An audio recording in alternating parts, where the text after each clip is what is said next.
Hello, gamers.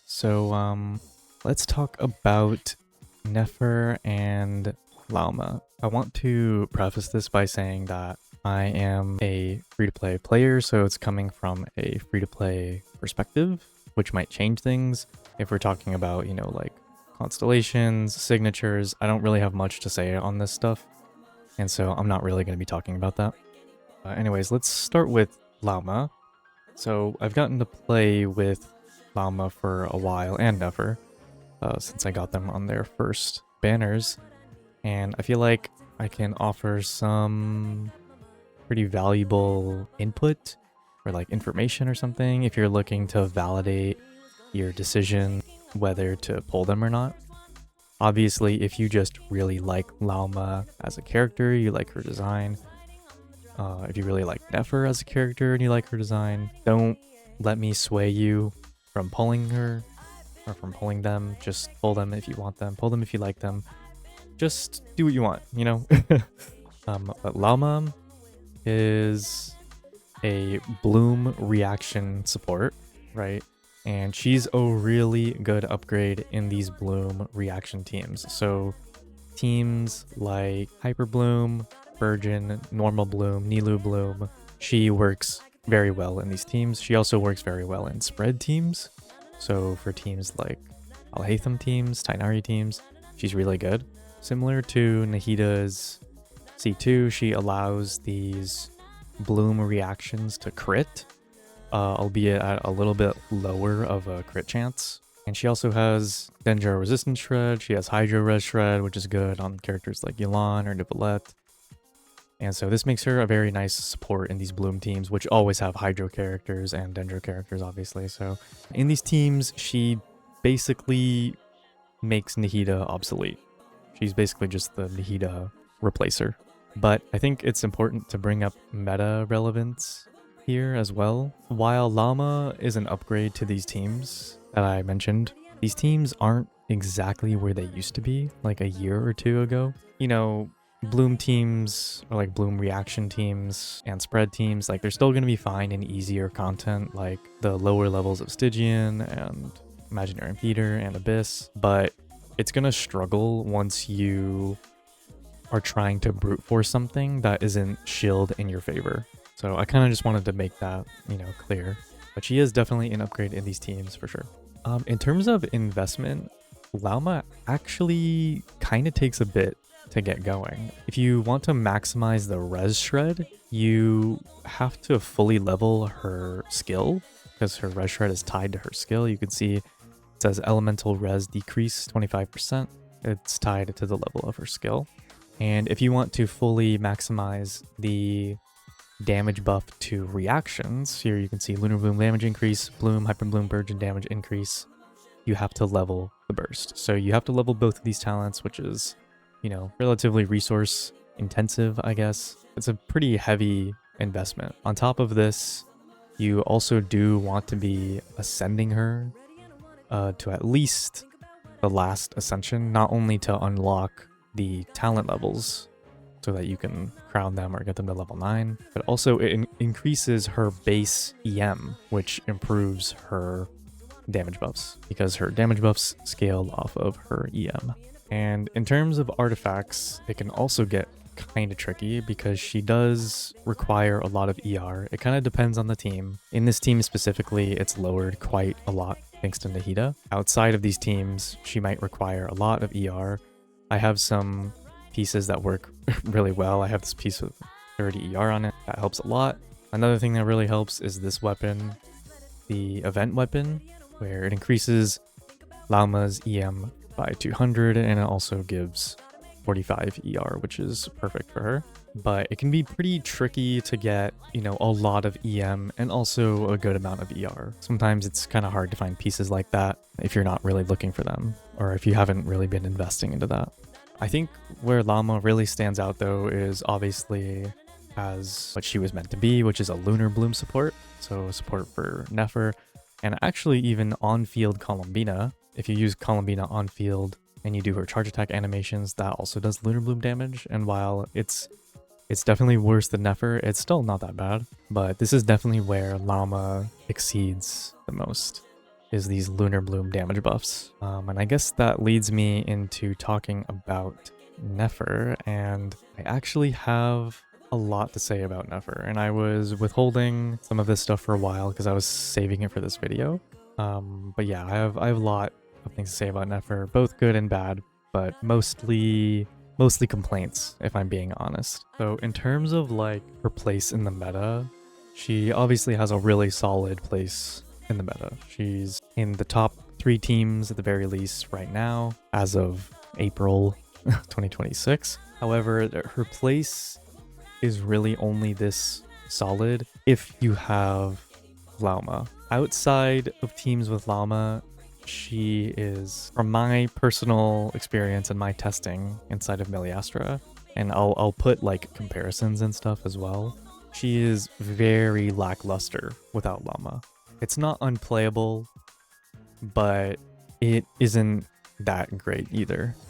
In terms of investment, for your talents, you only really need to level your skill. Her normal attacks are completely useless, and her burst isn't that good. It's kind of just like, you know, you can use it when you have it, but it's not really a DPS increase or decrease, so it's kind of just you know? So this makes it pretty nice only having to level like one thing on her. And in terms of artifacts, EM main stats, especially on carries, are really hard to farm because crit rate and crit damage are not only, they're the lowest weighted substat, so they're the rarest to get. And also EM main stats are the rarest main stats to get. It is a completely abysmal combination to try and farm for. So unless you're farming a ton or you get really lucky, you almost certainly have to craft these pieces for her or use, you know, off pieces. Like here, I'm using an off piece Sands. And this is really especially important for Nefer because her artifact quality matters a lot in her teams because she does so much damage in her teams. If you're running a team with Columbina, she does about 75% of the team's damage. And if you're running her without Columbina, she does like 90 to 95% of the team's damage. I can't stress that enough, that the artifact quality does matter a lot on her. You want to have really high artifact investment. And I know that sounds like obvious to state, but I'm just saying because she does, especially on teams without Columbina, she does the mass majority, like basically hyper carry levels of damage. Artifact quality on her makes a massive difference in how much damage your team is doing. So that's definitely something you want to highly prioritize, is getting really good artifacts on her. Something that is pretty nice about her though is that one of her best weapons is the Widsith. It is a gacha weapon, so I don't know if I could call it free to play, but I do have an R5 Widsith on top of 3 other copies of it, so it's a relatively common weapon, I would say. And over time, you will definitely just have an R5 Widsith, you know, maybe after a year or 2 of playing, you'll definitely have one. And this EM buff, when it hits the 480 EM buff, you are doing Nefer signature levels of damage, like as if you had an R1 on her. The buff is that good. And this is really good in Genshin because in Stygian and Imaginarium Theater and Abyss, you can just keep resetting until you get this Widsith buff and just basically cheat out free damage as if you had her signature. And I do think this is a positive aspect to her. This obviously applies to a lot of Catalyst characters who can use the Widsith, like Mulan and stuff. On average, Widsith performs about the same as Black Mirror Lantern. But again, if like you're struggling to clear something in Abyss or in something in Stygian, you could swap to Widsith and just reset until you get that EM buff, just to push your damage over the edge. Now, this is kind of the big question, is how reliant is she actually on Llama? And when I tested the differences in the Miliastra test dummy, it was honestly worse than I thought. Without Llama, playing Nefer never really feels like you're playing a cohesive team, like a full team. Just the DPS difference alone was pretty insane, but there's another issue. You know, maybe it's like because I got used to having Columbina, but the Verdant Dew generation is such a big issue. I would say this is pretty subjective, but it's one of my biggest problems with Nefer's playstyle is if you do her dash cancels and you execute them well enough, you will use Verdant Dew faster than you can generate it. Meaning, and I'll show an example on screen, you do your dash cancels and then you run out of Verdant Dews, even if you're actively generating them, and you literally just have to stand there and wait on Nefer until your Verdant Dews come back to do more charge attacks, which feels terrible.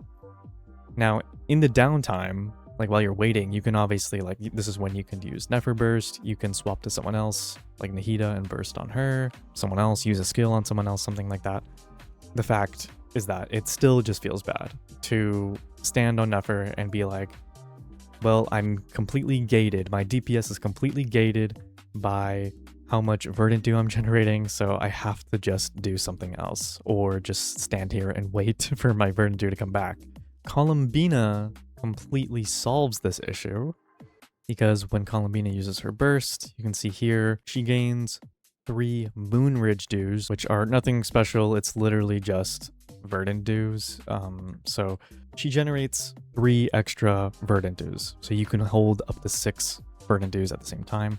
This allows you to hold E on Llama, which gives you more quills so that Columbina can use them. It also allows you to charge attack 6 times on Nefer without interruption at all. You can just do skill, charge attack 3 times, skill, charge attack 3 times, and you will never really run into issues. I don't think anytime you run into issues, it's because you like messed up your rotation or something. Otherwise, if you're doing everything correctly and you're consistently triggering Lunar Bloom, you will never have problems with Verdant Dew generation when you have Columbina on the team, which is very nice. However, this sort of makes it feel like not only is Nefer reliant on Llama for damage, it feels like she's also reliant on Columbina for quality of life, right? Because this Verdant Dew thing, being gated by it, just feels really annoying to play, and Columbina just sort of solves this issue. So it kind of ends up feeling almost like a Skirk, Escoffier, Farina situation where you kind of want all 3 of them, or you don't really want any of them. It's kind of the same here, where it's like, if you're gonna get Nefer, you kind of want Columbina and Llama. Llama is definitely better, like if you're just gonna get one of them, but having all 3 feels like the cohesive package that you're really looking for when you're playing Nefer. That's really what I'm trying to say. It's obviously a little bit different to Skirk and Escoffier and Farina, because Columbina has meta-relevant teams outside of Lunar Bloom, whereas, you know, someone like Farina is not really that prevalent in the meta anymore outside of Skirk. You guys get what I mean. And this next complaint is going to be subjective as well, so let me just get that out of the way. And it's a little bit hard to explain, but Nefer has issues with audio and visual feedback on her charge attacks. So there are a lot of characters in this game that use dash cancels that isn't just Nefer, right? Like Arlecchino uses dash cancels, Skirk uses dash cancels, even Zabai can use dash cancels. And so most of these characters have good enough audio visual feedback on their charge attacks or on their, you know, whatever animation they're canceling, so that you know when to cancel it. Nefer struggles with this for very specific reasons. Relying on audio and visual feedback cues can be pretty important in Genshin, because Genshin becomes really visually like busy and cluttered during combat. There's just a lot of stuff happening on screen, a lot of numbers. You're paying attention to your cooldowns, you're paying attention to your stamina, you're paying attention to your health, right? There's a lot of stuff that you're paying attention to. And so paying attention to what your character is actually doing on the screen can become pretty difficult. And because Nefer is a melee-focused Catalyst character, she also stands up right in an enemy's face, which makes it also like kind of hard to see what she's doing sometimes. And so when she starts her charge attack animation, she does this like very dramatic sweeping leg sort of move. And during this animation, it's very unclear to know when to cancel. You want to cancel it towards the latter end of the animation, but it's not like the game tells you that. It doesn't tell you that that's what you should be doing or gives you feedback on that's what you should be doing. Another thing that feels really weird about this too is that Nefer isn't doing damage herself. Like her character isn't doing damage. It's her clones, her shades. Her shades are the ones doing damage. And so you can do a charge attack animation, cancel it, and the damage happens after you cancel it. Like, well after you cancel it. You'll see the 3 numbers show up 1.5 seconds after you cancel your animation. So you can't rely on seeing damage numbers to know when you cancel as well.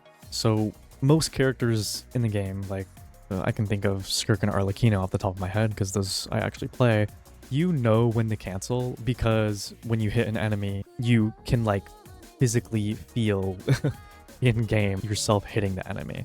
A damage number pops up, it makes a sound, and there's hit lag. So you can just, you know, feel it in the game. Nefer really lacks this. You can't really tell when she hits the enemy. However, I will say that just like most characters, if you just practice it a lot and you do it a lot, eventually it becomes muscle memory and it doesn't really matter anymore. And the same goes for Nefer. If you just practice it a lot, eventually it becomes muscle memory and you don't really rely on audio-visual feedback anymore, and you just sort of rely on your own timing in your head. But I still think, even then, her animations just feel weird to cancel. Like, I think she is just a character that feels weird to cancel on. And, you know, it's subjective at the end of the day. It's subjective, that's my opinion.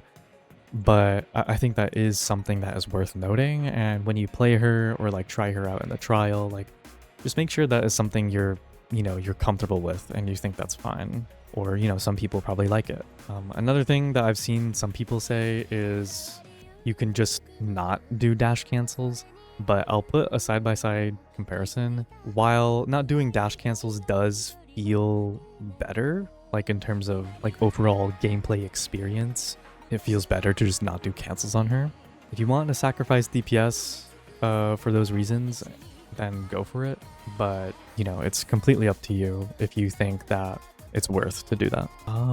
But yeah, I think that's all I personally have to say. I guess I can give a little TLDR. To start, Llama, very good for spread teams and Hyper Bloom and Virgin and Bloom. And even though those teams might not be meta relevant, she's still an upgrade to those teams, and so if you want her specifically for that, then she's definitely an upgrade.